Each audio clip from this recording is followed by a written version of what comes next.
tomato bath recipe చేయడానికి కోసం mixie జార్లోకి కట్ చేసుకున్న అర్ధ చిప్పు కొబ్బరి ముక్కలు, 2 ఇంచీలు చెక్క, 10 లవంగాలు, కట్ చేసుకున్న 1 ఇంచు అల్లం,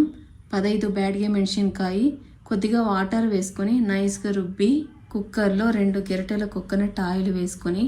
వేడయ్యాక 2 ఇంచీలు చెక్క, 5-6 లవంగాలు వాష్ చేసి కట్ చేసుకున్న 1 కప్పు పుదీనా, 1 కప్పు కొత్తిమీరాకు వేసి కలుపుకుంటూ మీడియం ఫ్లేమ్ మీద 1 నిమిషం వేయించి కట్ చేసుకున్న అర్ధ కేజీ టమాటో, 4 పచ్చిమిరపకాయలు వేసి కలుపుకుంటూ 2 నిమిషాలు వేయించి